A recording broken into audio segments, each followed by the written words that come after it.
خاص بات جو فلسفیانہ طور پر ہمارے علماء نے بیان کی ہے، خاص بات نکاح کی برکت.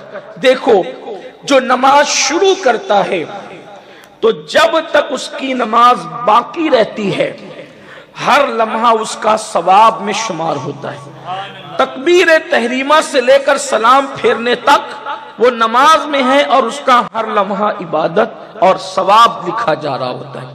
اسی طرح جس نے سحری کی، سحری سے لے کر افطار تک اس نے روزے کی نیت کی، جب سے روزہ شروع ہوا جب تک روزہ رہے گا اس کے نام اعمال میں فرشتے نیکیاں لکھتے رہیں گے. صبح صادق سے روزے کا آغاز ہوا، غروب آفتاب تک روزے کا اختتام ہوا، ثواب لکھا جاتا رہے گا. حج کو گھر سے نکلا، گھر سے نکلنے سے لے کے گھر لوٹنے تک اس کا ثواب لکھا جاتا رہے گا. فلسفہ یہ ہے کہ جب عبادت شروع کی تب سے ثواب لکھنا شروع ہوتا ہے، اور جب تک عبادت ختم نہیں کی تب تک ثواب لکھا جاتا رہتا ہے. حاجی کا ثواب کب تک؟ 15 دن میں واپس آیا تو 15 دن تک، 20 دن میں واپس آیا تو 20 دن تک، 40 دن میں واپس آیا تو 40 دن تک. عبادت شروع کی ثواب شروع، عبادت ختم کی ثواب ختم.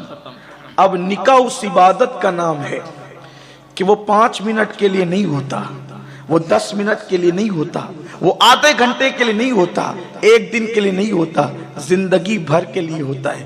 تو ادھر قبول ہے کر کے نکاح ہوا، جب تک کہ بیوی نکاح میں رہے گی سوتے رہو تو نیکیاں لکھی جاتی رہے گی، بیٹھے رہو تو نیکیاں لکھی جاتی رہے گی، چلتے رہو تو نیکیاں لکھی جاتی رہے گی. کتنی نیکیاں ہوگی، کتنی نیکیاں ہوگی اس نیکی کا کوئی اندازہ کر سکتا ہے. لیکن شرط یہ ہے کہ اللہ اکبر، جب بندہ نکاح کرے تو نفس کی تسکین کے لیے نہیں، جب بندہ نکاح کرے تو رسموں کی ادائیگی کے لیے نہیں، جب بندہ نکاح کرے تو اللہ اکبر جو ہے وہ کسی جسم سے کھیلنے کی نیت سے نہیں، بلکہ نکاح کرے تو مصطفیٰ جان رحمت کی سنت پر عمل کی نیت سے کرے. تو جب تک نکاح باقی رہے گا راتیں بھی نیکیاں، دن بھی نیکیاں، صبح بھی نیکیاں، شام بھی نیکیاں. نکاح کی برکت یہ ہے. اسی لیے میرے آقا صلی اللہ علیہ وسلم کی بارگاہ میں کچھ صحابی آئے اور عرض کیا، یا رسول اللہ صلی اللہ علیہ وآلہ وسلم، ہم لوگ غریب ہیں اور ہم چاہے وہ غربت کی وجہ سے کسی ایک انسان کا بوجھ اپنے اوپر لینا نہیں چاہتے، یعنی اپنے کسی کا نان و نفقہ، کسی کا کھانا پینا، اس کو کھلانا پلانا، اس کے لباس کی ذمہ داری ہم اپنے وجود پر اٹھا نہیں سکتے، اس لیے کہ ہمارے پیٹ پہ پتھر بندے ہیں، ہمارے گھروں میں چراغ نہیں جلتا، ہمارے گھروں میں چولہا نہیں جلتا. یا رسول اللہ، غربت کی وجہ سے، افلاس کی وجہ سے، چاہے وہ پیسوں کی کمی کی وجہ سے ہم نکاح نہیں کرتے. میرے نبی نے فرمایا نکاح کرو، میں ضمانت دیتا ہوں کہ تم مالدار ہو جاؤ گے. نکاح کرنے پر اللہ کے رسول علیہ السلام نے مالدار ہونے کی بشارت عطا فرمائی. تو یہ نکاح کی برکتیں. نکاح کی کتنی برکتیں؟